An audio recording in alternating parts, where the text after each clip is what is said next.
Esta es la tarde en el continente americano.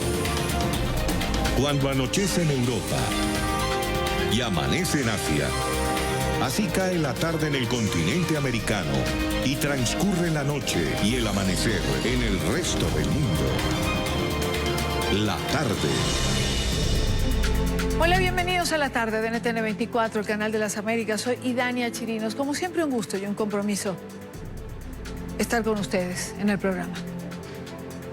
Le anuncio que no iré a la reelección como gobernador en el próximo año. Además, estoy renunciando a la presidencia del Partido Nuevo Progresista. Por último, debo ser respetuoso del orden constitucional y le doy la bienvenida al proceso comenzado por la Asamblea Legislativa, el cual enfrentaré con toda la verdad, fuerza y de manera responsable. Son las 5:06, recién cambia el reloj en la costa este de los Estados Unidos. Este fue el mensaje del gobernador de Puerto Rico el día de ayer, cuando de alguna manera intentó calmar la tensa situación política que hay dentro de la isla. Tras el revuelo por la publicación de ese chat privado de gobierno. Aunque Ricardo Rosselló dijo que no renunciará a su cargo, abandonó, como acaban de escuchar, la dirección del partido oficialista y dijo que no aspirará a la reelección el próximo año. Sin embargo, las manifestaciones no cesan. Reconozco que disculparme no es suficiente.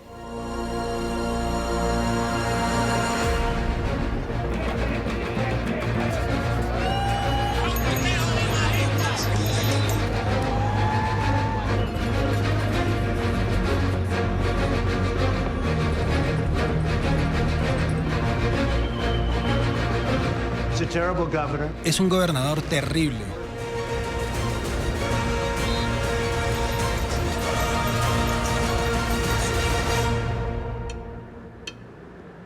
Ni las disculpas del gobernador Rosselló tras el escándalo del chat, ni su anuncio este domingo parecieran haber calmado los ánimos de los ciudadanos.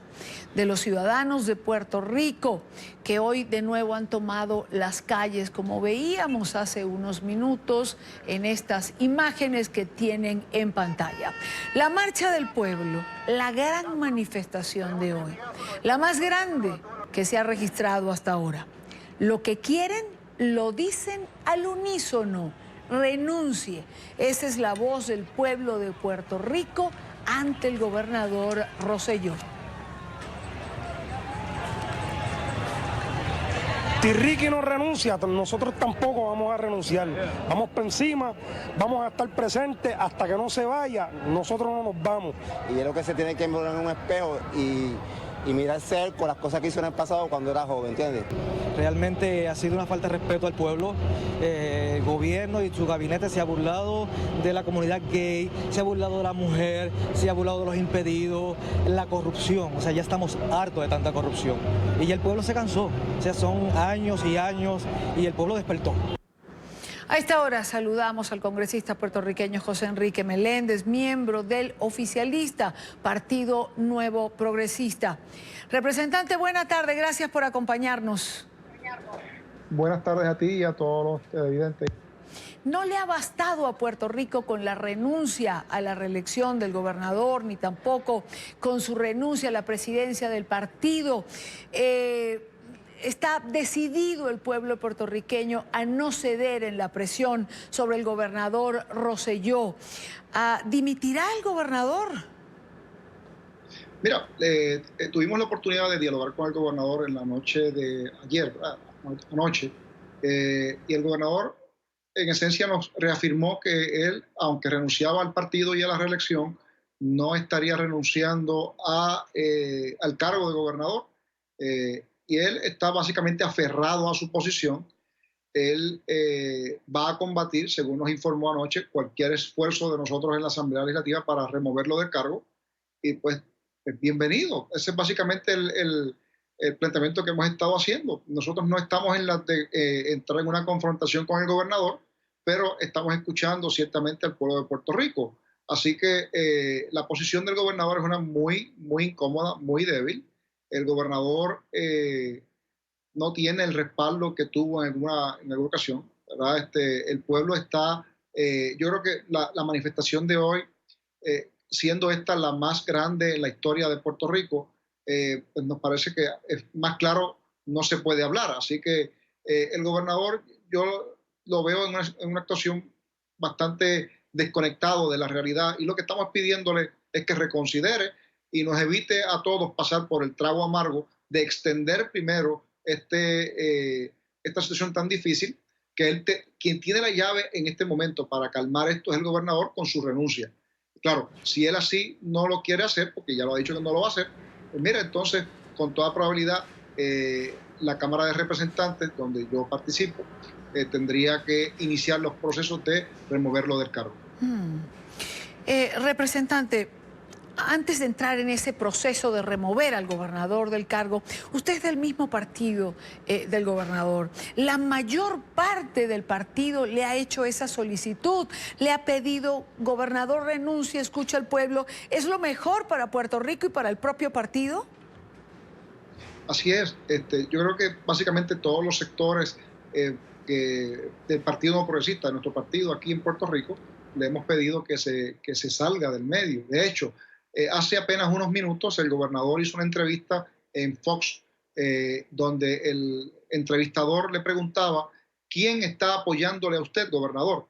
Y él mencionó a un alcalde, el alcalde de la ciudad de San Sebastián, eso es en el centro oeste de la isla, como que lo estaba apoyando. De hecho, y lo interesante, y te hago este planteamiento porque en cuestión de minutos después de que el gobernador hiciera ese planteamiento en televisión nacional, evidentemente el alcalde lo desmintió, de que en efecto no lo respalda. Así que pues ciertamente el gobernador se quedó solo. Ningún líder en el partido ha expresado algún tipo de respaldo. Es muy poco. Siempre hay gente, ¿verdad?, que Claro. tiene algún tipo de afinidad, pero ciertamente es mínimo. Ahora, representante, ¿cuál sería el proceso para remover al gobernador Rosselló de su cargo en caso de que continúe en su posición de no renunciar? El proceso de residenciamiento, ¿verdad?, que como nosotros le llamamos, y en inglés se conoce como el impeachment, que contiene la Constitución de Puerto Rico, es básicamente una copia del que está en la Constitución de los Estados Unidos. Por lo tanto, la Cámara de Representantes de Puerto Rico tendría que evaluar, hacer una pequeña investigación, determinar si el gobernador ha cometido algún tipo de conducta delictiva, cosa que muchos juristas ya han estado asegurando que en toda esta controversia hay elementos, ¿verdad?, que constituyen delitos que el gobernador pudo haber incurrido. Así que, de hecho, el presidente de la Cámara inició y ya le encomendó a un grupo de juristas expertos, ¿verdad?, para que puedan darle a la Cámara de Representantes el camino hacia donde deben dirigir cualquier proceso de residenciamiento. Una vez 2/3 partes de los miembros de cada Cámara, de la Cámara de Representantes, voten a favor de iniciar un proceso de residenciamiento, o sea, básicamente estaríamos aprobando la acusación, pasaríamos entonces un grupo de representantes al Senado de Puerto Rico, donde el Senado se va a hacer un juicio, y en ese juicio lo va a presidir la juez presidenta del Tribunal Supremo de Puerto Rico, como lo hace el juez presidente del Tribunal Supremo de los Estados Unidos en el caso de los presidentes de los Estados Unidos. Así que en ese escenario el gobernador tendría derecho a escuchar la prueba, obviamente contrainterrogar testigos, presentar su prueba exculpatoria si tuviera alguna, y en su momento el Senado de Puerto Rico tendría que votar para removerlo del cargo. En ese momento, si 3/4 partes de los miembros del Senado de Puerto Rico concurren en que debe abandonar el cargo, pues mira, la verdad del caso es que el gobernador habría sido destituido en ese momento. 2/3 partes, o sea, 3/4 partes del Senado son cerca de 23 miembros de los 30 que lo componen. Claro. Ahora, eso suena a un proceso engorroso, con más tiempo y con más tiempo. La pregunta es, ¿el pueblo de Puerto Rico está dispuesto a esperar este trámite y los días que va a involucrar hacerlo, o va a continuar con esta presión para intentar que el gobernador definitivamente asuma la posición que el pueblo de Puerto Rico le está pidiendo? Mira, lo que escuchamos durante el día de hoy, lo que hemos escuchado en toda esta jornada, de protestas, ya van 10 días de protestas, es que el pueblo no va a descansar hasta que el gobernador, tristemente, pues, tenga que renunciar. En este caso, esto es lo que se ha dicho. Así es. Las manifestaciones van a continuar. Ayer, cuando el gobernador hizo el anuncio de que renunciaba a su candidatura a la reelección y a la presidencia del partido, yo anticipaba que eso no iba a tener un efecto positivo en la manifestación, porque al final del día lo que era básicamente gasolina para que continuara ardiendo el fuego, ¿verdad? Así que así fue. La manifestación de hoy fue la más grande que hayamos visto en tiempos modernos en Puerto Rico. Así que, digo, si no es la más grande en la historia, ¿verdad? Porque hay diferentes versiones, porque todavía no hay cifras oficiales de asistentes.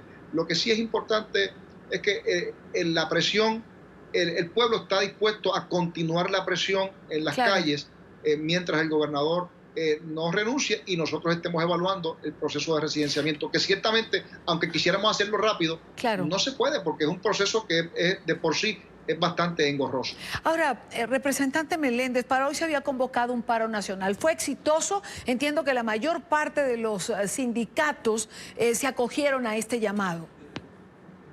Mira, yo creo que el paro de hoy ha sido un paro sí exitoso. La manifestación fue una manifestación bien amplia, multitudinaria. Y lo que es importante aquí y distingue esta manifestación de momentos anteriores en la historia de Puerto Rico es que ninguna organización puede reclamar que fue el organizador. Simplemente no había un organizador. Fue un asunto orgánico, o sea, diferentes personalidades, tanto Ricky Martin y otros artistas, ¿verdad?, importantes aquí en Puerto Rico, llamaron, ¿verdad?, a esta manifestación.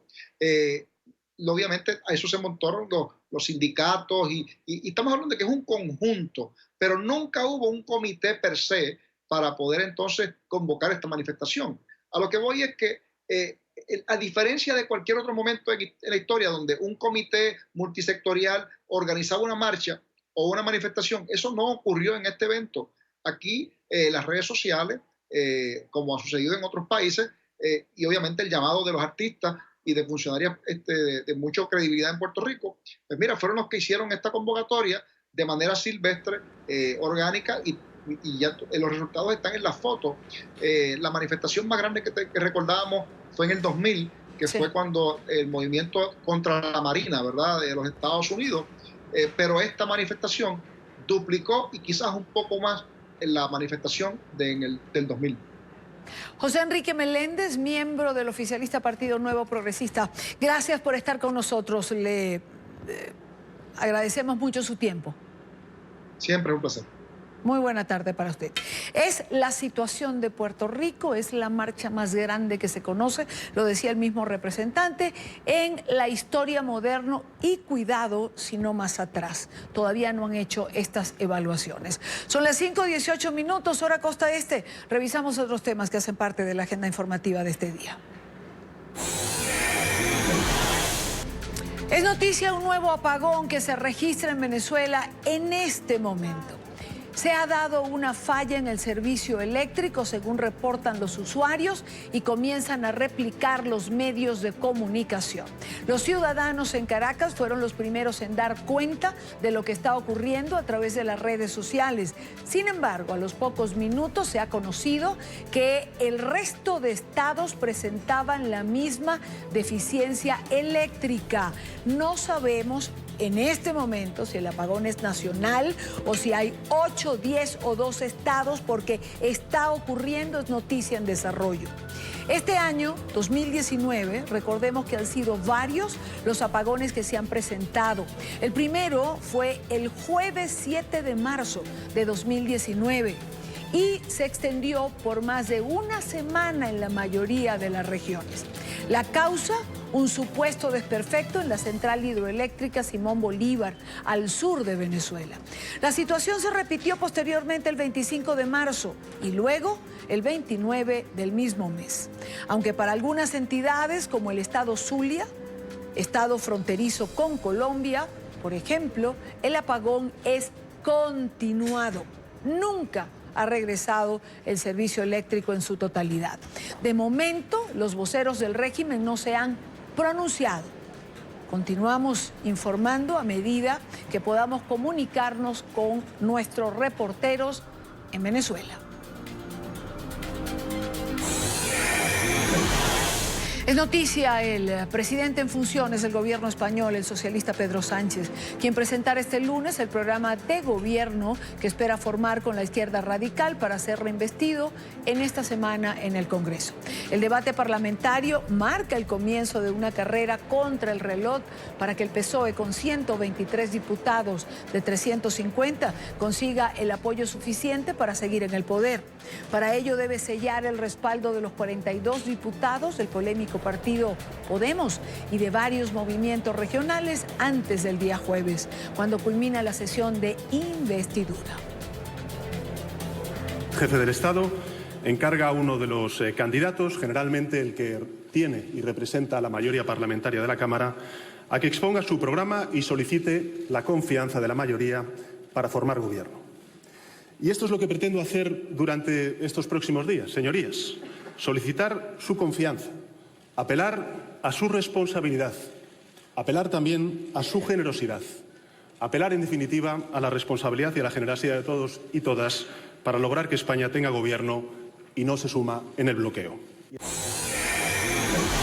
Es noticia la defensa de Joaquín El Chapo Guzmán, que ya presentó oficialmente la apelación de la sentencia de cadena perpetua contra su cliente, Marge Fernich. Llevó al Tribunal de Apelaciones de los Estados Unidos el documento que pide la revisión de la sentencia que el juez Brian Cogan dio al líder del cartel de Sinaloa.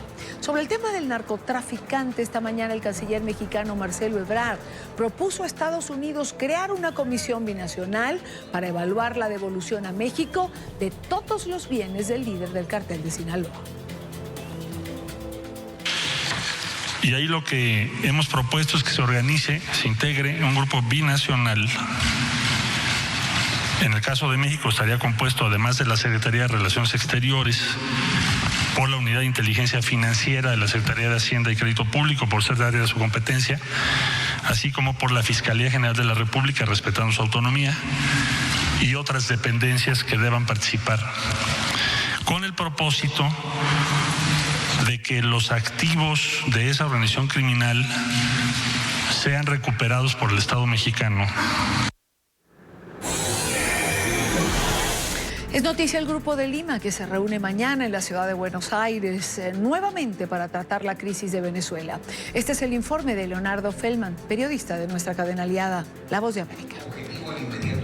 Por primera vez, El Salvador participará en una reunión del Grupo de Lima que se llevará a cabo mañana. Esta es la 50ª reunión que realiza el grupo. Este es el primer encuentro del grupo desde que se dio a conocer el informe de la alta comisionada de la ONU para los Derechos Humanos, Michelle Bachelet. El asesor especial para Venezuela de la Unión Europea, Enrique Iglesias, estará presente. Representando al gobierno interino de Juan Guaidó estará el embajador ante el Grupo de Lima para Venezuela, Julio Borges. Colombia propondrá en la reunión más sanciones enfocadas al círculo del gobierno en disputa de Nicolás Maduro.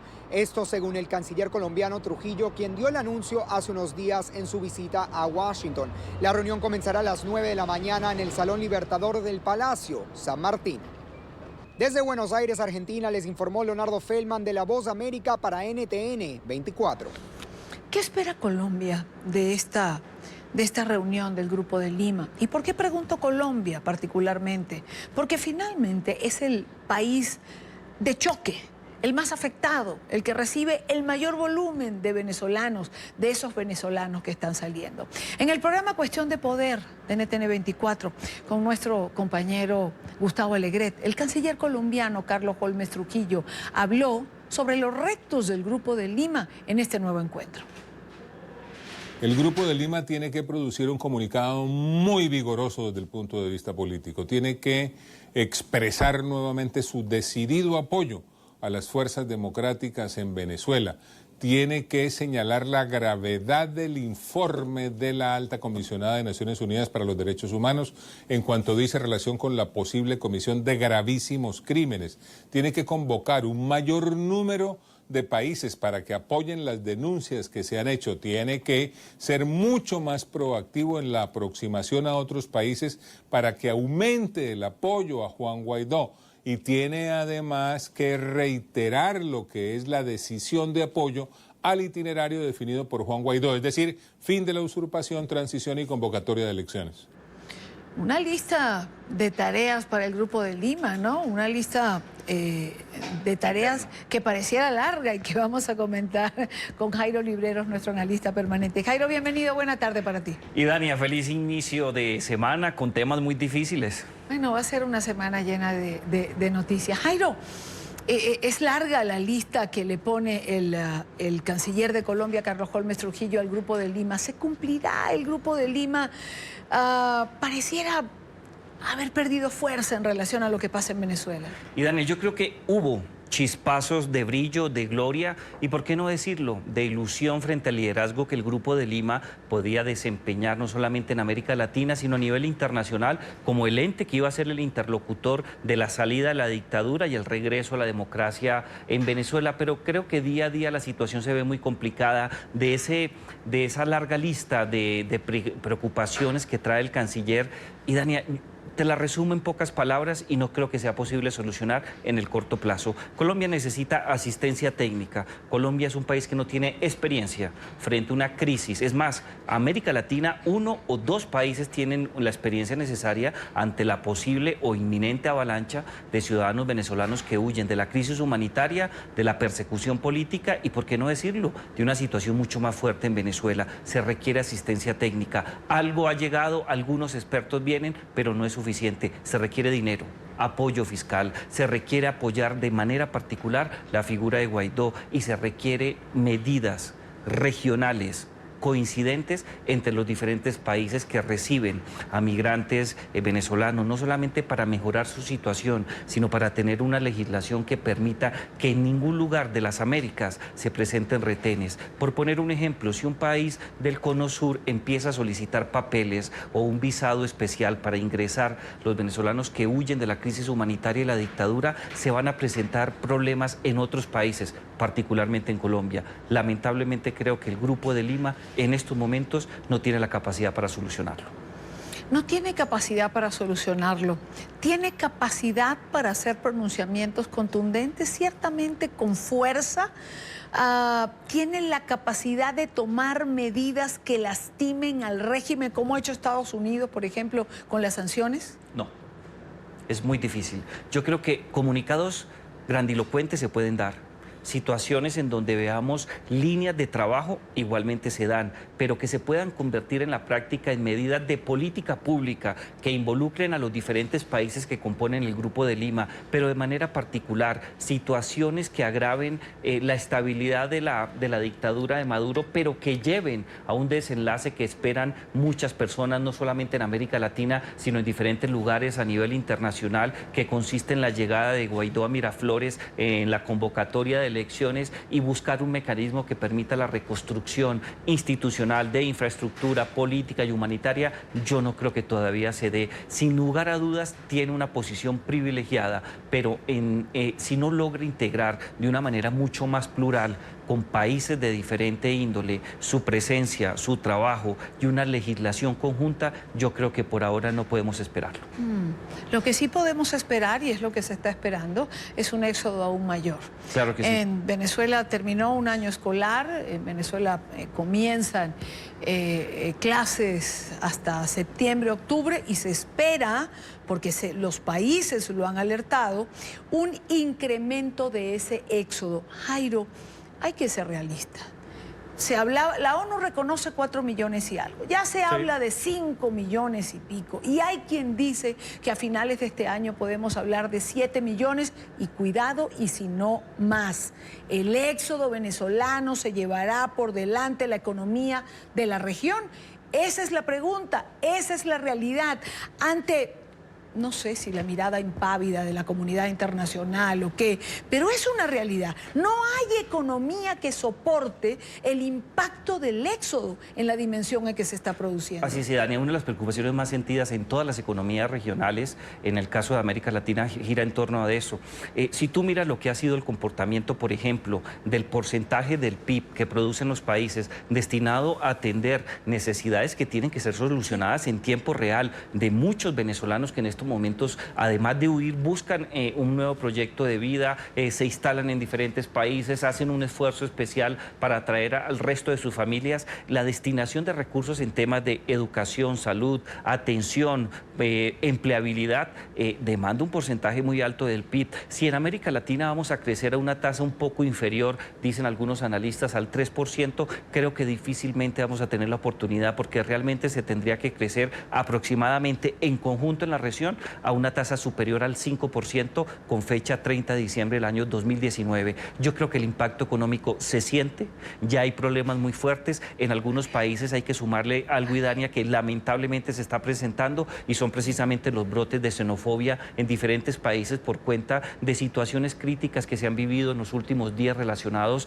con la intervención de escasos, excepcionales casos de venezolanos en actividades de delincuencia y otro tipo de situaciones críticas. En otros países el tema puede ser muy delicado. Algunos países o grupos opositores o grupos con algún tinte nacionalista consideran que el número alto de venezolanos que se encuentran en diferentes países está disparando la tasa de desempleo o está cambiando las variables propias de empleabilidad de los países, porque algunos empleadores consideran que es mejor contratar a ciudadanos venezolanos bajo una tasa inferior a la legal para poder tener mejores dividendos, y eso no es cierto en todos los casos, es excepcional, pero ese tipo de discusiones genera problemas graves. El discurso lo está originando, por ejemplo, en Panamá. En Panamá, es un tema muy fuerte. del que nos hemos estado ocupando los últimos días.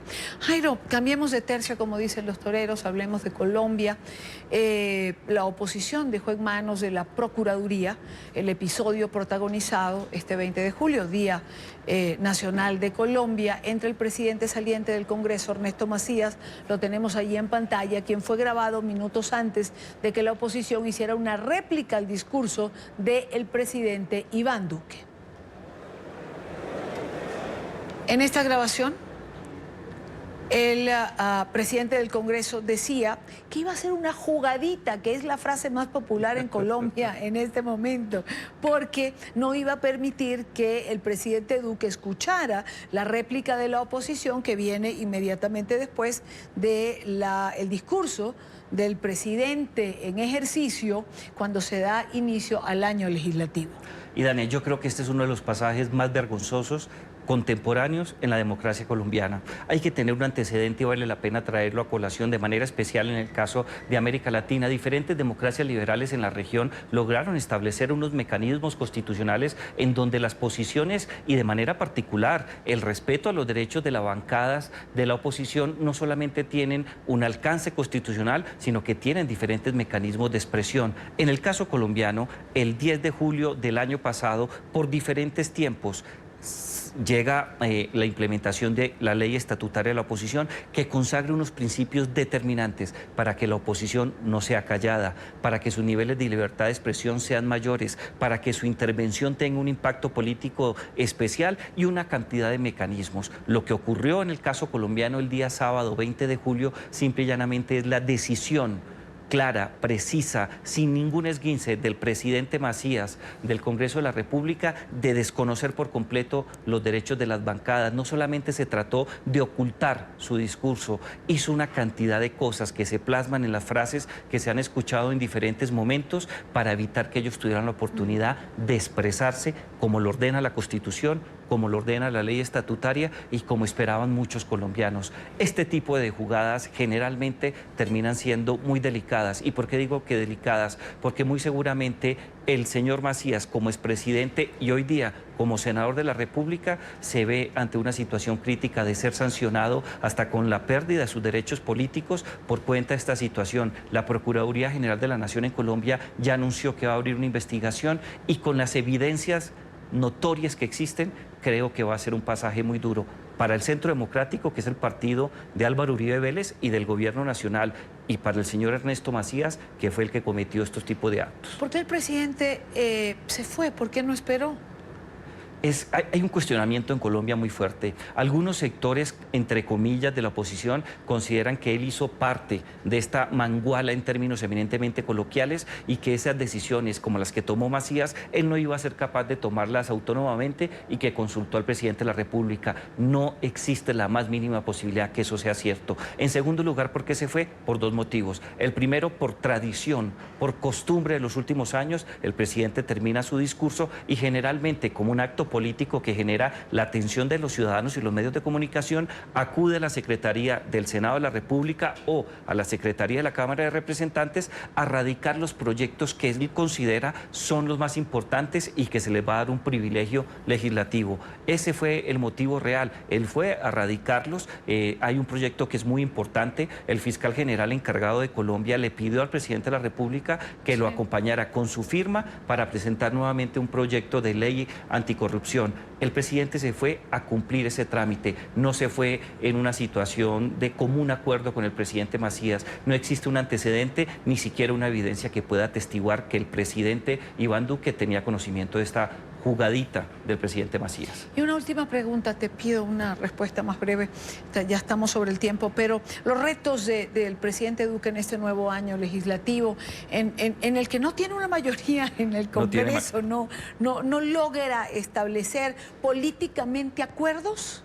Y Daniel tiene dos retos que son acuciosos. El primero de ellos es eminentemente legislativo y hago referencia a proyectos de justicia y política criminal. En Colombia se discute, por poner un ejemplo, si es necesario llevar a la Constitución y a la ley una sanción penal para las personas o los individuos o los hombres que violen niños, niñas y adolescentes. Es un tema muy sensible. La ministra de Justicia, que acaba de llegar y viene de ser magistrada de la Corte Suprema de Justicia, anunció no menos de 12 proyectos de reforma a la justicia que en Colombia no está funcionando. Creo que esas iniciativas y muchas otras en materia de justicia van a copar por completo la agenda de discusión de la mano del proyecto anticorrupción durante esta legislatura que va hasta el próximo año. Y en segundo lugar, y Dani, hay un reto eminentemente territorial que no es menor, es muy importante. El 27 de octubre de este año se celebran en Colombia las elecciones territoriales. Se eligen a muchos mandatarios, especialmente a los alcaldes y gobernadores, 32 gobernadores, 1.122 municipios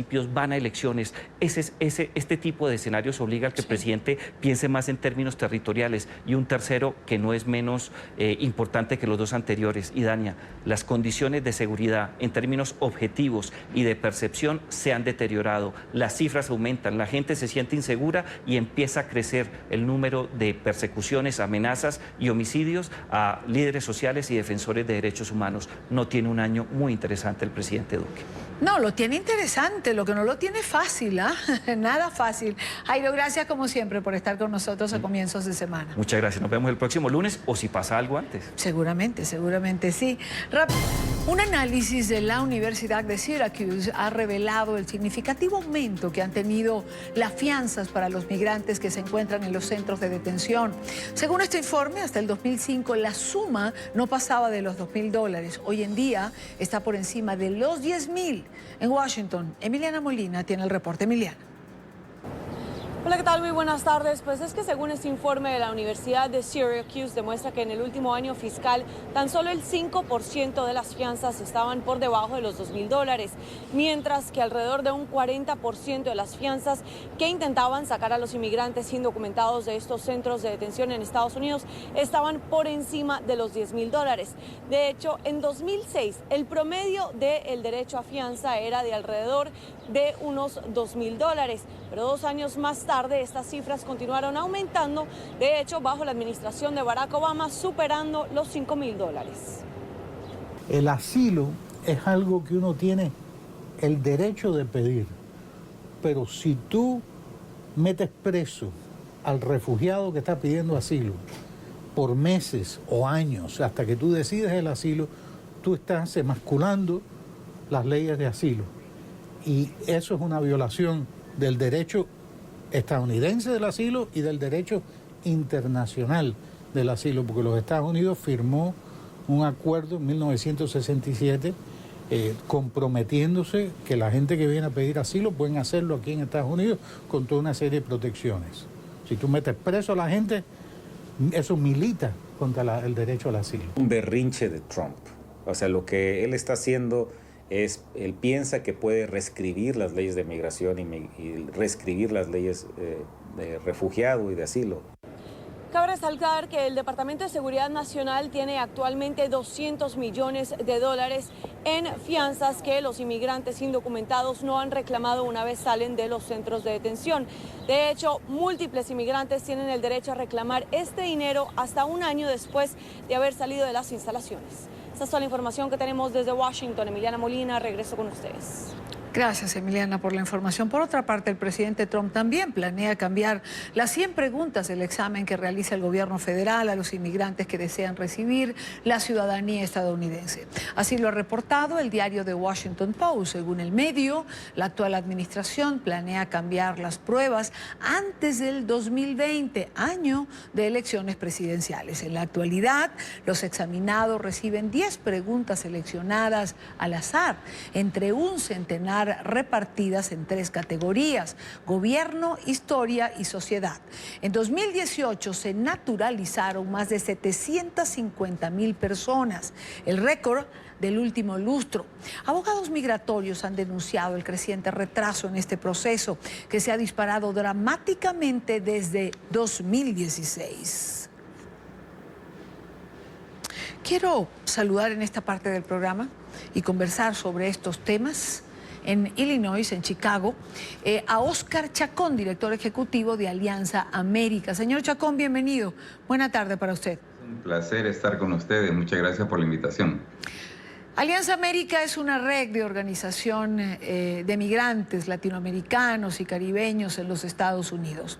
Pareciera, y me imagino que ustedes pues tienen información precisamente por darle soporte a los migrantes, que se ha venido complicando la situación para ellos.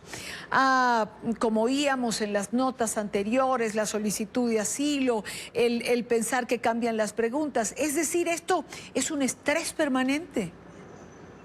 Indudablemente, es muy obvio para nosotros, especialmente como latinoamericanos en Estados Unidos, que desde el momento que esta administración llegó a la Casa Blanca, hemos vivido en una realidad constante de asedio. Hay que clarificar que esta política anti-inmigrante, anti-latinoamericana no inició con Donald Trump, pero indudablemente se ha recrudecido enormemente, y es obvio para nosotros que este presidente tiene una verdadera, yo diría, compromiso muy claro con una agenda que busca restringir la llegada de personas, especialmente latinoamericanos, a Estados Unidos, pero también expulsar a la mayoría de ellos que se pueda. Y esto también incluye dificultar procesos como lo son las solicitudes de residencia permanente, las solicitudes de naturalización para hacerse ciudadano, porque al final de cuentas lo que esta administración busca empujar es una agenda que le sirva como trampolín electoral en camino a la reelección del 2020, precisamente sobre las espaldas de los extranjeros, especialmente los latinoamericanos, que tanto aportamos al bienestar de Estados Unidos. Yo escucho cuando se entrevista a algún abogado, algún especialista en este tema, como alguien que tenía uno de nuestros corresponsales hace unos minutos, que decía, es que el presidente Trump cree que puede reescribir las leyes migratorias. Al final no sabemos si lo cree o no. Lo cierto es que la reescribe porque todo está cambiando. Es decir, ¿dónde queda el derecho de los migrantes que solicitan asilo? ¿Dónde queda el derecho de asilo internacional? Lo cierto es que se están cambiando día a día. Esta administración tiene una determinación inquebrantable de impulsar su agenda anti-inmigrante, como dije, principalmente anti-latinoamericana, anti-caribeña, porque basta ver los números de quiénes son los arrestados diariamente, quiénes son los deportados diariamente, y es obvio que esta es una guerra, literalmente, contra personas migrantes, especialmente latinoamericanos. Y en ese espíritu, ellos no tienen ninguna duda con verdaderamente reinterpretar cada ley que está escrita en los libros, sea nacional o internacional, y ponerla en función de esta agenda tan xenófoba, tan racista, que, insisto, ellos la van a hacer ya una piedra angular de la campaña de reelección en camino al 2020. ¿Qué le queda al migrante? Es decir, ¿de qué forma puede defenderse de todo esto que parece una ola que crece día a día? ¿Qué pueden hacer ustedes, las organizaciones? Nosotros identificamos 3 planos claves de acción. La primera es una batalla en el campo de las relaciones públicas, las relaciones comunitarias. Creemos que es urgente combatir la idea de que el extranjero de hoy es una amenaza para el país, que es básicamente como esta administración nos ve, de manera extrema, como lo ha venido haciendo desde enero del 2017. En segundo lugar, promover la educación de las personas migrantes de manera que entiendan que a pesar de los caprichos de esta administración, las personas tenemos derechos, pero si no sabemos cuáles son esos derechos y cómo poderlos poner en práctica, de nada serviría que lo supiéramos. Entonces, este es un segundo plano clave de acción. Y el tercer plano, muy importante también, es ocupar las leyes y precisamente demandar el cumplimiento de estas leyes utilizando el sistema judicial del país. Si usted revisa lo que ha pasado desde enero del 2007 hasta la fecha, la única forma de poner frenos a esta administración es por medio de las decisiones que hacen cortes federales que consistentemente han fallado a favor de personas migrantes, a favor de personas refugiadas, precisamente porque hay un claro patrón de abuso de poder desde el Ejecutivo, en este caso el presidente Donald Trump. Lo que podemos resumir, señor Chacón, de lo que oigo a usted decir, es instruirse, educarse en relación a lo que puede y no puede un migrante, y creo que buscar información y apoyo absoluto en organizaciones como la suya. Definitivamente, y quizás destacaría un cuarto aspecto que nos parece a nosotros muy importante, y es la construcción constante de alianzas con sectores de la sociedad estadounidense que saben perfectamente que los inmigrantes nunca hemos sido, no lo somos ahora ni lo vamos a hacer nunca, una carga para este país. Por el contrario, somos una verdadera bendición y debemos, por tanto, buscar tantas alianzas como podamos para precisamente hacer valer nuestros derechos. Oscar Chacón, director ejecutivo de Alianza América. Señor Chacón, gracias por acompañarnos. Es un placer. Muy buena tarde para usted. Igual. Continuamos, sigue la alerta en los Estados Unidos por las altas temperaturas. Las autoridades señalan que 6 personas han perdido la vida en relación con la ola de calor que ha golpeado en los últimos días a la Unión Americana. Sin embargo, el Servicio de Meteorología ha informado que la entrada de un frente frío cambiará el patrón del clima y dará paso a un clima más suave, más benévolo para finales de julio e inicio de agosto, en gran parte de la zona central y también al este de los Estados Unidos. Nuevas tensiones entre Estados Unidos y Venezuela. Tras un incidente con aviones militares en aguas del Mar Caribe, el régimen madurista ha denunciado una presunta violación de su espacio aéreo, que calificó como una provocación de Washington. Por su parte, la administración Trump asegura que un Sukhoi venezolano puso en riesgo la vida de la tripulación de su aeronave. Las reacciones, Paola Serna, en Miami. Paola. Hola, ¿qué tal? Muy buenas tardes. Pues bien, tanto el Departamento de Defensa como el Pentágono y el Comando Sur han rechazado este acercamiento que denominaron agresivo por parte del Sukhoi venezolano hacia este avión de reconocimiento estadounidense. Según Venezuela, pues Estados Unidos violó el espacio aéreo de este país. Sin embargo, hasta este momento Estados Unidos rechaza dicha versión. Los expertos aseguran que este tema de la violación del espacio aéreo pues ocurre con bastante frecuencia y nos dan una explicación sobre cómo ven el proceder por parte de Venezuela en este caso.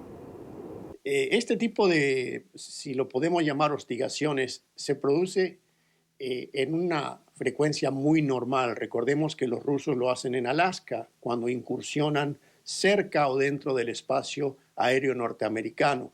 En otras partes del mundo también. En este caso, este avión que mencionamos, el avión radar, estaba muy cerca o tal vez incursionó en el espacio aéreo venezolano. Entonces, estas maniobras son normales. Es una maniobra diciendo, yo soy el gato, tú eres el ratón. Quieres meterte en mi cueva, yo te ahuyento. Nada más que eso. Son una maniobra evasiva que todo el mundo, todo piloto militar y civil las conocen también. Generalmente la función de estos aviones es la de monitorear. Es como si fuera un radar en el aire. El gobierno de Estados Unidos tiene varios de estos aviones posicionados en distintas partes del mundo, en lugares estratégicos, y en este caso en particular, ese avión es parte de una misión rutinaria de monitor. Todo lo que sea las actividades pueden referirse a narcóticos, como otros tipos de investigaciones. El riesgo depende del piloto que comienza las hostigaciones. Si el avión se acerca demasiado y las habilidades del piloto son limitadas, cosa que lo dudo, en este caso un piloto militar supuestamente sabe lo que está haciendo, es una maniobra que simplemente le dice, cuidado que la próxima vez, o si no me obedeces, si no te vas, te voy a tirar un cohete. Recordemos dos casos famosos. El primero fue los rusos con el avión coreano en la península de Kamchatka, un 747 que lo derribaron en Rusia porque incursionó en el espacio aéreo. Y otro acto infame, criminal, fue el de los hermanos al rescate aquí en el Caribe, cuando los rusos, aviones rusos, los cubanos, derribaron 2 o 3 avionetas de ellos. Un avión de combate es un avión que pasa la barrera del sonido. Y este era un avión de hélice, un turbohélice, que la velocidad máxima de este avión puede ser, supongamos, 500 kilómetros por hora. La maniobrabilidad de este avión es nada, no se puede comparar. Es, repito, un camión y un automóvil deportivo y un Ferrari. Imposible escaparse, no se pueden comparar, es manzanas con naranjas. Venezuela insiste en que hubo una violación del espacio aéreo de dicho país. Aseguran que se trata de un avión espía con capacidad de interceptar comunicaciones y que es una clara provocación de Estados Unidos a este país. Desde Miami informó Paola Serna para NTN 24. Intentando comunicarnos con nuestros corresponsales. No es fácil, no hay electricidad en Caracas. A esta hora se reportan más de 15 estados de los 23 estados que son en Venezuela sin luz. La gente reporta que en Amazonas, Anzoátegui, Aragua, Guárico, Zulia, el estado Falcón, Mérida, Miranda, el distrito Capital están sin ningún tipo de electricidad. Hasta esta hora no se ha pronunciado ningún funcionario público en relación a este apagón. No se sabe exactamente las razones por lo que se ha producido este nuevo apagón que deja a oscuras a Venezuela cuando ya cae la noche, cuando son las 6 minutos en este momento en Venezuela.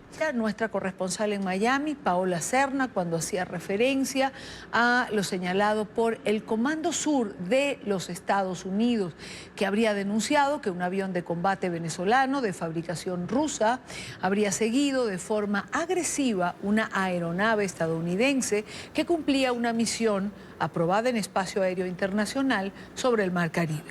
El Comando Sur habría advertido que esta acción demuestra imprudencia y comportamiento irresponsable del régimen de Maduro, al que acusó de socavar el derecho internacional y los esfuerzos por contrarrestar el tráfico ilícito.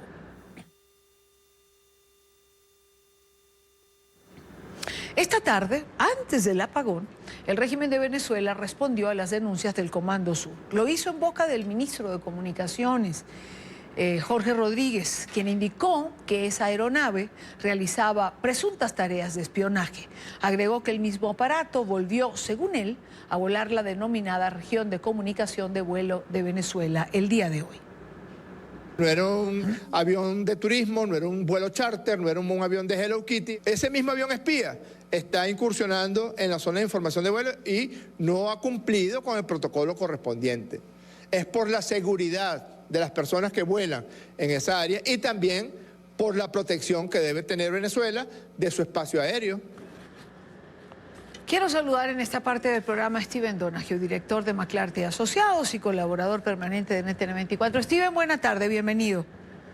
Buenas tardes, Idania.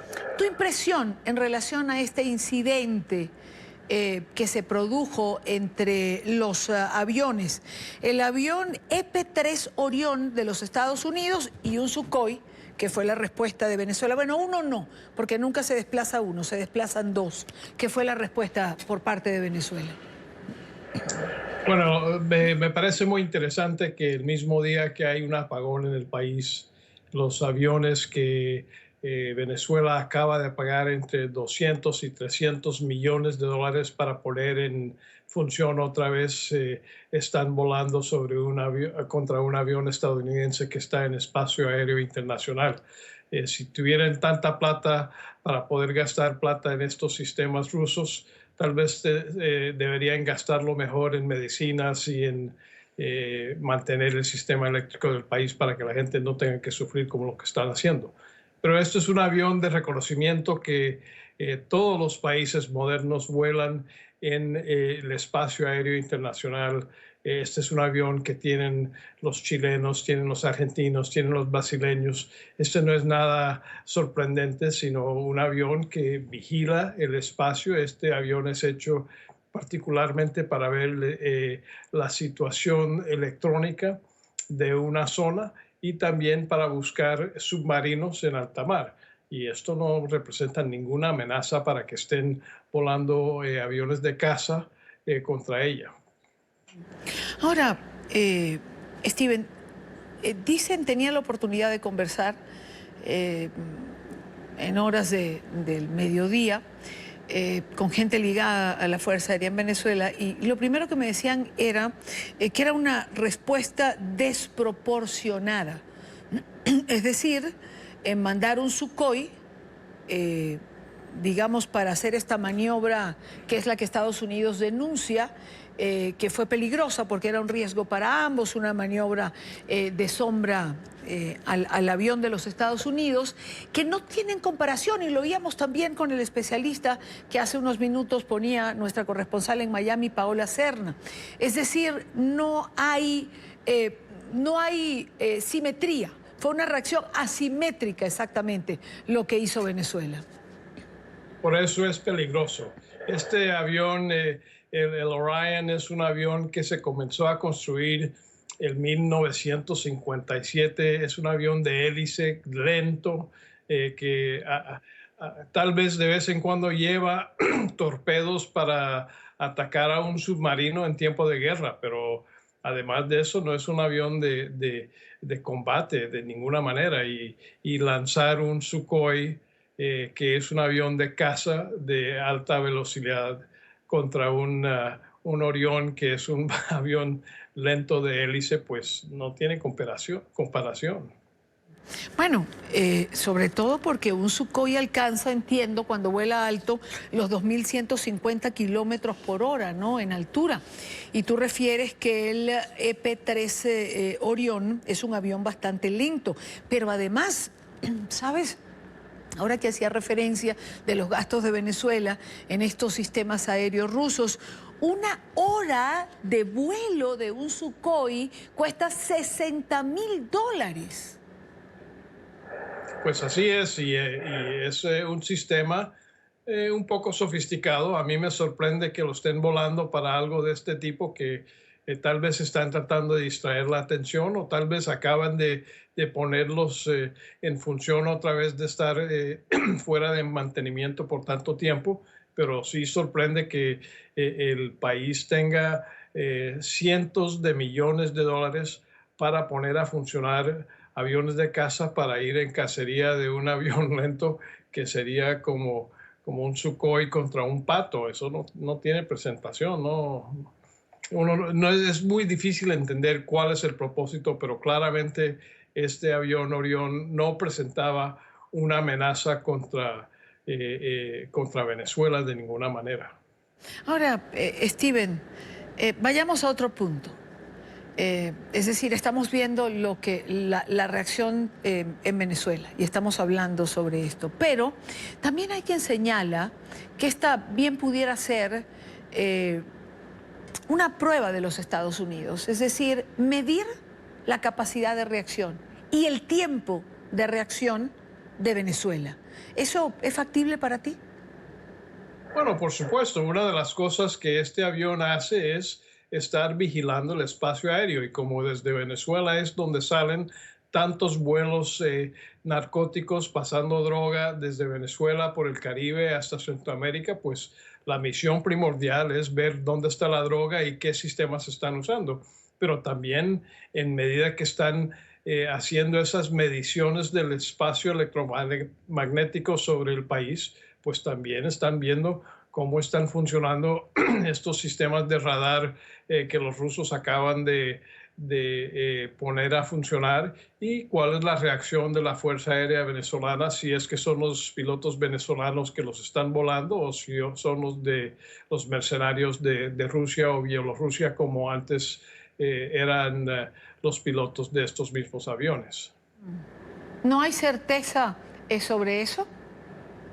Pues yo siendo un líder venezolano, no creo que pondría a mis pilotos en los aviones, en estos aviones Sukhoi, porque de repente se fugan y se van para Colombia o para Brasil a buscar asilo. Así que yo supongo que están viendo muy de cerca quién está volando estos aviones, quiénes tienen la capacidad del entrenamiento y la habilidad de hacer un vuelo sin chocarlos. Pues han habido otros aviones de estos Sukhoi que habían comprado que ya no están funcionando por falta de mantenimiento y falta de entrenamiento del personal.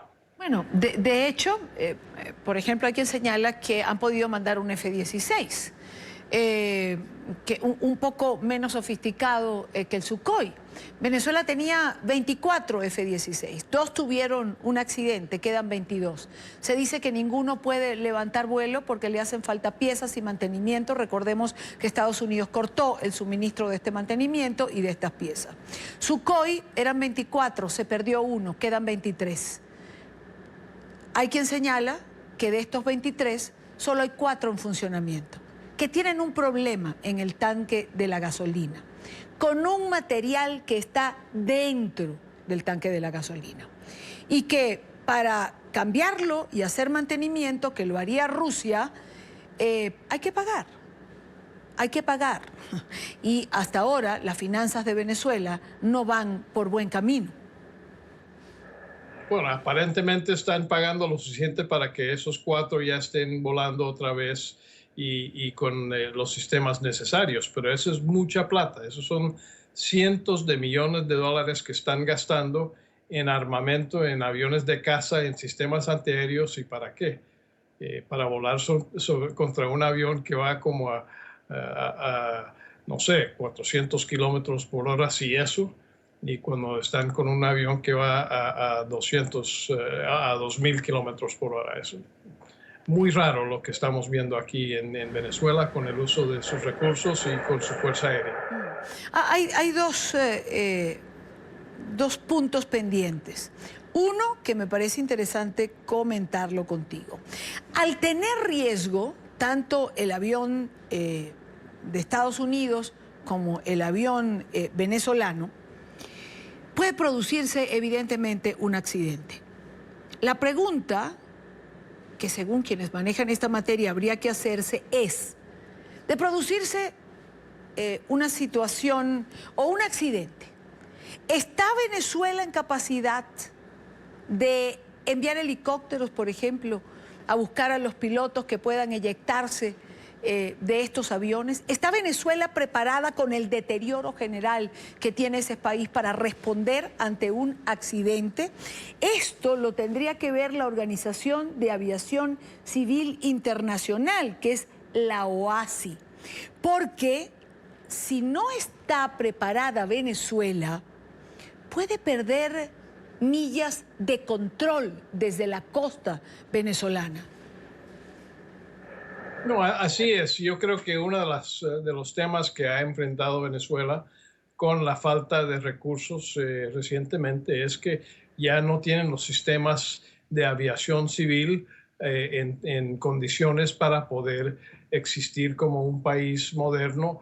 Por eso han habido varias líneas aéreas y otras organizaciones que han dejado de volar en el espacio aéreo venezolano porque los sistemas no funcionan. La capacidad de respuesta a una emergencia, los sistemas de radares de navegación, todo eso requiere mantenimiento y como hemos visto con el sistema eléctrico, el sistema de agua, no en Venezuela durante el último periodo no se le ha hecho el mantenimiento a equipos sofisticados que lo requiere para que funcione y tenga la capacidad de asegurar vuelo, de asegurar electricidad, de asegurar los temas necesarios para que el país pueda ser seguro. La inseguridad que se está viendo en Venezuela en muchos aspectos es insostenible. Ahora, Steven, un evento de este tipo puede incidir de alguna manera para que Estados Unidos concrete un ofrecimiento que en algún momento hizo a Colombia de venderle 15 aviones F-16. Bueno, Colombia ha necesitado un balance en aviones de caza con lo que tiene Venezuela desde hace muchos años y por diferentes razones no se le ha concedido eso a Colombia, pero ya estamos viendo en el Congreso que tal vez haya apoyo otra vez para darle aviones de caza sofisticadas como el F-16, como los que tiene Chile, como los que tiene Venezuela, a Colombia también para que se puedan defender contra una amenaza fronteriza con Venezuela. Yo creo que en algún momento es una compra importante, una compra costosa, pero una compra que Colombia como país amigo de la OTAN, como un adjunto a la OTAN, debe tener sistemas que concatenen, que funcionen, que sean compatibles en términos de sus equipos, de su mantenimiento, de las bombas y los sistemas que usa. Debe ser compatible con los otros países con quienes ellos participan en diferentes operaciones y ejercicios por todo el mundo. Steven Donoghue, director de McClarty Asociados, colaborador permanente de NTN. Steven, gracias por acompañarnos, gracias por estar estos minutos. De Colombia comprar estos aviones F-16, ¿cómo queda el hemisferio? No, yo creo que hay un balance. El tema de los F-16 es un sistema más que todo defensivo y con la amenaza que enfrenta Colombia con estos Sukhoi en Venezuela, pues es importante que tengan esa capacidad. Yo no creo que Chile los tiene, creo que Brasil los tiene, otros países los tienen y eso no es armamentismo. El F-16 también no es el último modelo de los aviones de caza. Tenemos el F-18, el F-35, que son más modernos, pero el F-16 es un avión de caza que funciona bien en el ambiente que existe en Colombia y podría reemplazar a unos Tucano, que son también aviones de hélice que se usan como aviones de caza en Colombia. Steven, gracias por acompañarnos como siempre. Buena tarde para ti. Buenas tardes, Idania. Steven Donoghue, en paralelo comienza este foro convocado por el Foro de Sao Paulo en Caracas y ha habido reacciones en torno a esto. Aquí tenemos la información. Sectores políticos en Venezuela rechazan la realización de este Foro de Sao Paulo en la capital de Venezuela.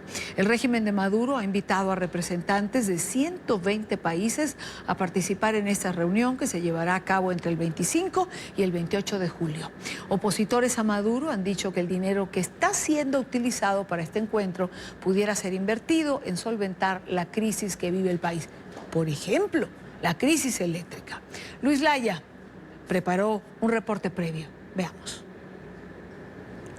Hola, buenas tardes. Dirigentes de partidos políticos opositores han calificado como el foro de la muerte a la realización de la cumbre del Foro de Sao Paulo en Caracas, que iniciará el próximo día jueves. Señalan que es política por parte del régimen de Nicolás Maduro buscar estos apoyos internacionales. Critican además que cueste cerca de $200 millones la realización de esta cumbre en el país. Aseguran que este dinero pudiese ser utilizado para solventar parte de la crisis venezolana.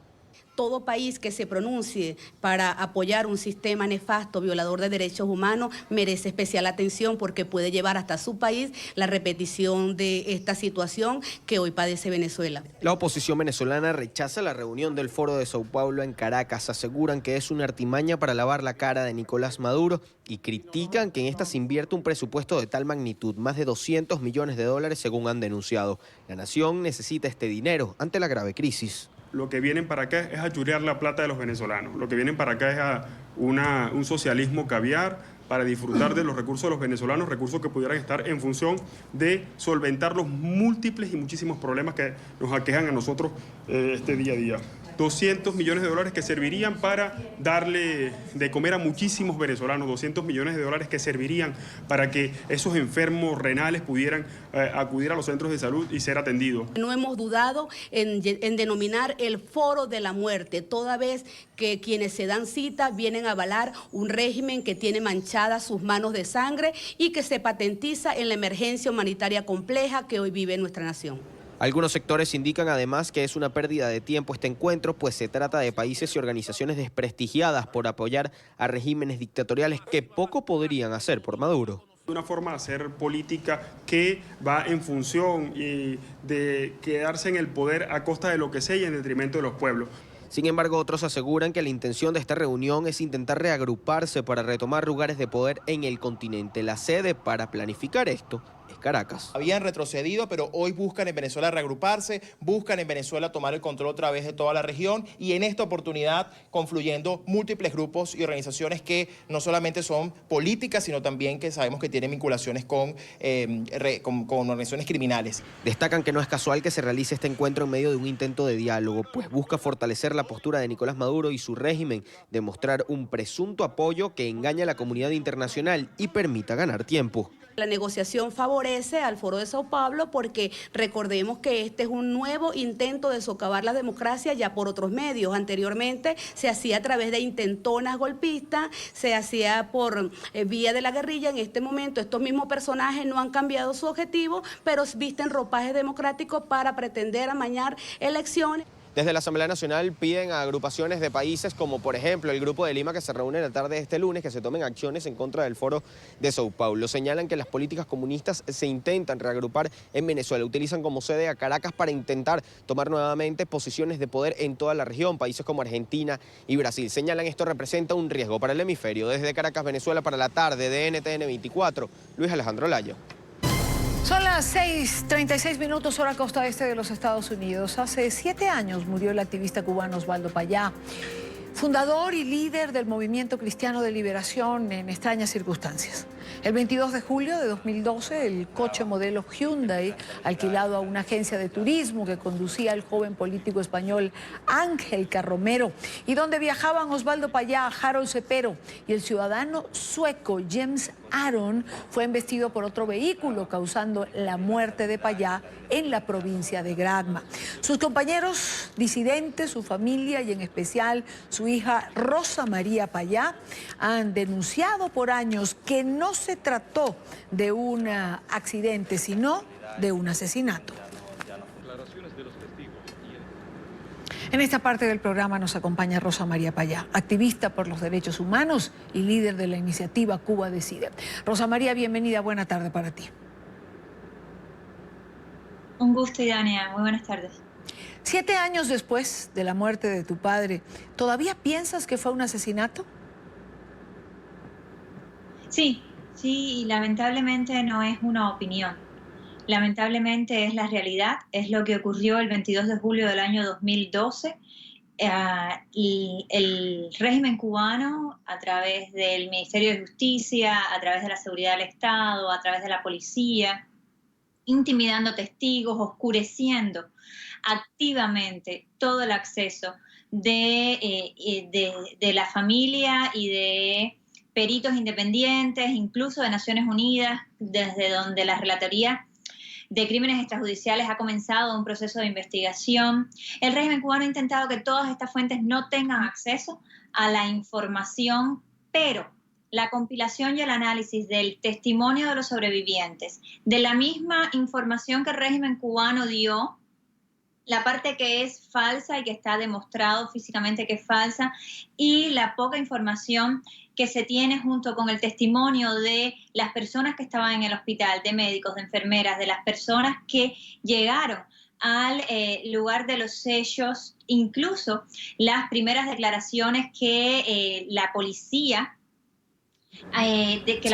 hizo el día 22 de julio, ese domingo en la noche, a los amigos nuestros que estaban en el hospital al que supuestamente habían llevado a mi papá y a Harold. El análisis y la compilación de todas esas declaraciones sugiere, y así queda, en el único informe legal que existe sobre el caso que fue realizado por la organización independiente Human Rights Foundation con sede en New York. Su equipo jurídico concluye que lo ocurrido el 22 de julio del año 2012 fue un atentado provocado por agentes de la seguridad del Estado del régimen cubano con el objetivo de asesinar a mi padre o de ponerlo en una situación donde sobrevivir o no sobrevivir no estaba garantizado, que es lo mismo que decir asesinato legalmente. Por tanto, sí, estamos seguros que lo que ocurrió el 22 de julio del 2012 fue un atentado en el que fallecieron mi padre y Harold Cepero, que tenía 32 años en ese momento. Queremos toda la información. Queremos los nombres de los que ejecutaron la orden, que solo puede venir de los Castro, porque la seguridad del Estado cubana, el G2 cubano, en Cuba como en Venezuela, responde directamente a lo que Raúl Castro y Fidel Castro en ese momento tengan que decidir. Rosa María, cuando hablas de la compilación, cuando aseguras que fue un asesinato, técnicos o especialistas, más allá de los juristas, en este tipo de investigación pudieron revisar todo este material. Así es, no solamente el equipo jurídico, o sea, todos los abogados de Human Rights Foundation participaron, sino también un equipo de expertos físicos de la Universidad de la Florida analizaron toda la información que el régimen cubano dio a Naciones Unidas sobre el atentado y el cuento que narran. El régimen cubano es físicamente imposible. Las velocidades a las que dicen que viajaban, las vueltas que dicen que dio el auto, son físicamente imposibles. Toda la versión del régimen cubano ha quedado desmontada por este equipo de expertos. Eso puede leerse en el informe de Human Rights Foundation, pero además la información de los sobrevivientes, los testimonios de las personas que estaban en el hospital y vieron cómo golpeaban a Ángel Carromero, uno de los sobrevivientes, para que se callara y para que no siguiera protestando por lo que le estaban haciendo. Los mensajes de texto a los que nosotros tuvimos acceso el mismo día hablaban pedían auxilio, los sobrevivientes decían auxilio, estamos rodeados de militares, un auto nos embistió y nos sacó de la carretera, estamos 3 en el hospital, el otro no sabemos dónde está. Estoy citándote los mensajes de texto, los primeros mensajes de texto que llegaron en la misma hora en la que el atentado estaba ocurriendo. Esta información no es una opinión, es un hecho. Es un hecho que el G2 cubano, el aparato de inteligencia del régimen cubano, ejecutó una orden de las más altas esferas, o sea, de Raúl y Fidel Castro, para asesinar a mi padre y también a Harold Cepero. Ahora, Rosa María, ¿el régimen cubano se negó siempre a una investigación independiente? Total y absolutamente. No solamente se negó una investigación independiente. Al día de hoy, cuando se están cumpliendo 7 años de que asesinaran a mi padre, mi madre no tiene en sus manos el informe de autopsia que le practicaron a mi padre ese domingo en la noche. En el sistema penal cubano, las víctimas no tienen ningún derecho, como los cubanos no tenemos ningún derecho en las leyes de la dictadura, excepto a tener el informe de autopsia. Y el régimen cubano está violando su propia ley por 7 años ya y no se atreven a entregarnos el reporte de autopsia de mi padre y de Harold Cepero, a pesar de que otros estados han pedido, en conversaciones bilaterales con el régimen, han pedido ese informe, continúan negándolo. A ese punto han llegado para esconder la verdad. Importante, ¿no? Rosa María, te quiero agradecer el libro sobre Osvaldo Payá, que me has dado. Lo veía justo allí detrás de ti, en donde te encuentras. La noche no será eterna es el libro, ¿no? Quiero leer 2 de las opiniones que están a la espalda de este libro. Una Lech Walesa, expresidente de Polonia, que dice: nos une la fe en las ideas y valores cuyo propagador fue Osvaldo Payá. Nos une también la esperanza de que la nueva Cuba por la cual él luchó finalmente sea realidad. También David Hoffman, autor ganador de un premio Pulitzer. Este libro es un faro para el futuro de Cuba, una visión de la preciada libertad por la que Osvaldo Payá luchó toda su vida. ¿Qué encuentra el que lea este libro, más allá de lo que han dicho los dos autores que he mencionado? Ese libro es un análisis histórico, pero es un análisis también actualizado para todo el que quiera acercarse a Cuba, conozca la realidad cubana. Es también una visión de futuro. Ahí está también la Cuba que los cubanos queremos y podemos construir. Y la que vamos a construir en cuanto podamos salir de esta dictadura que ya no solamente nos afecta a nosotros, sino también afecta a otros latinoamericanos. Mi padre estaba muy interesado en un momento en el cual el régimen trata de engañar a todo el mundo, trata incluso de vender una imagen de cambio que no es real, trata de posicionarse como el salvador dentro de negociaciones internacionales y multilaterales. Mi papá estaba muy interesado en explicar la realidad, en quitarle todas esas máscaras a una dictadura asesina que ha estado viviendo de los recursos y de los derechos del pueblo cubano. Y en ese libro, de manera muy sencilla, con un lenguaje muy aterrizado, mi padre le habla a todos los cubanos en primer lugar, pero también a todos los no cubanos, especialmente a América Latina, para que se atrevan a mirar directamente a la realidad cubana, quitando todos esos prismas, primero ideológicos, luego de confrontación o supuesta confrontación con los Estados Unidos, luego míticos a partir de todo lo que ha creado el Foro de Sao Paulo y Fidel Castro y las figuras icónicas que fueron asesinos en nuestro país. Mi papá quita todas esas telas de araña y expone la realidad y expone además un camino que pasa por la participación ciudadana. Es una invitación a tomar las riendas de nuestra propia vida también y luchar por los cambios que son necesarios en Cuba y en toda la región. ¿Fue lo que hiciste una vez que tu padre te dejó? Ojalá, es lo que intento, Idania, es lo que intentamos muchos desde la plataforma ciudadana Cuba Decide, que tampoco es una idea que inventamos nosotros. El plebiscito y usar las reglas de la democracia para salir de la dictadura es una idea de mi padre, es una idea que estaba desde antes en la oposición cubana, y todo lo que nosotros hemos hecho es tomarla como bandera y construir un movimiento alrededor del cambio de sistema que es tan necesario en nuestro país. Rosa María, muchísimas gracias como siempre por estar con nosotros estos minutos en la tarde de hoy. Muchas gracias, Idiana.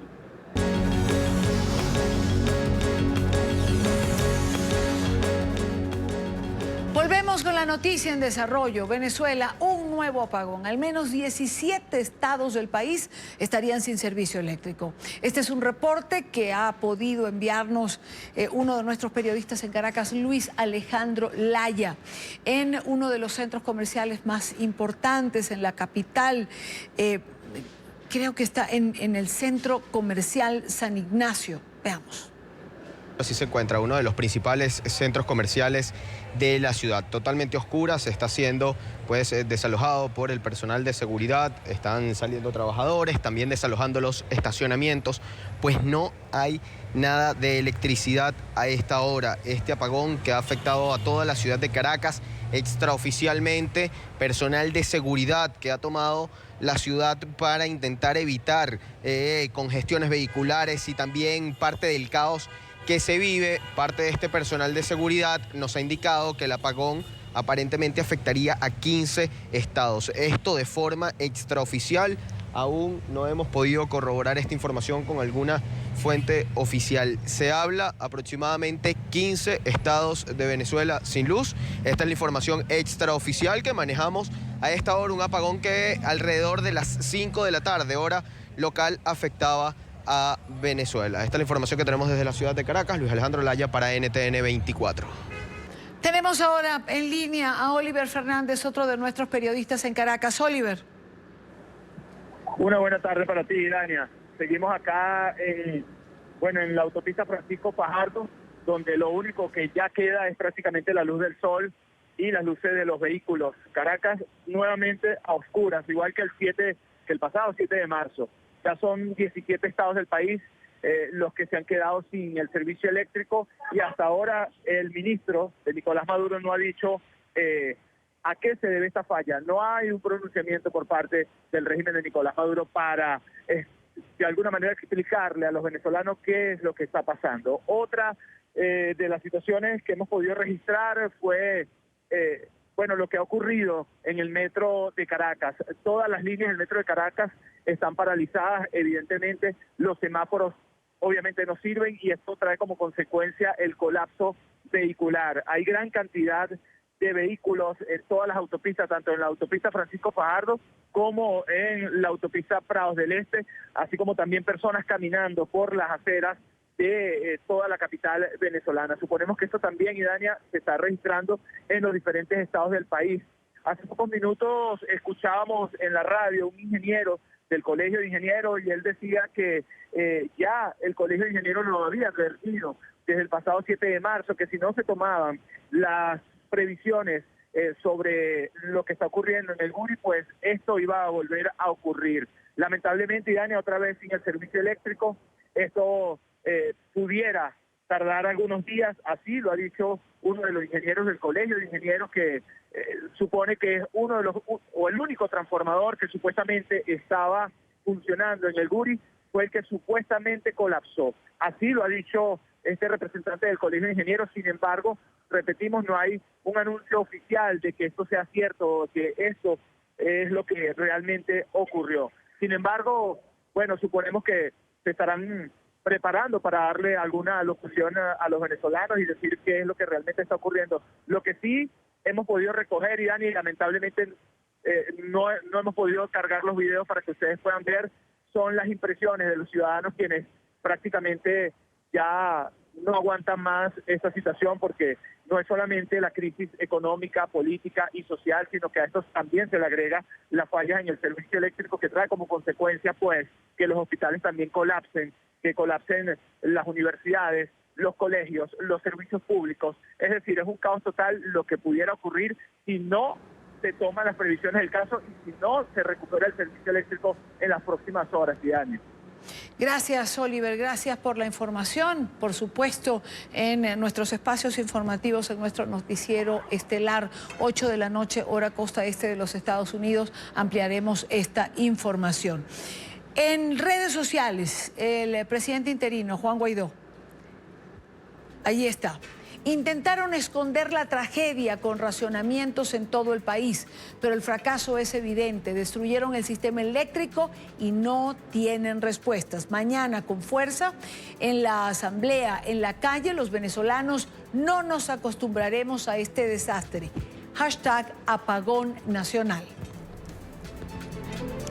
Ferrocarriles de Venezuela, atención, debido a falla de energía eléctrica en estos momentos no estamos prestando el servicio comercial. El transporte GoV activa plan de contingencia para movilizar a nuestros usuarios en el apoyo. Tampoco hay metro en la ciudad de Caracas en este momento, por eso la gente se ha lanzado a las calles a caminar porque son las 6:58 minutos, es decir, ya es noche en Caracas y la inseguridad es el pan nuestro de cada día. La gente se ha lanzado a tratar de llegar a sus residencias, pero no todos podrán hacerlo en el tiempo necesario. Con esto llegamos al final de la tarde. Recuerde seguir nuestras cuentas en Twitter, siempre con información en tiempo real, también en Instagram, en las plataformas del canal tiene esta información que vamos montando a medida que nos va llegando. Y en nuestra emisión estelar ampliamos información, porque esto es Noticia en Desarrollo. Buena tarde para todos. Mañana, como siempre, la tarde para analizar, compartir la agenda informativa del día.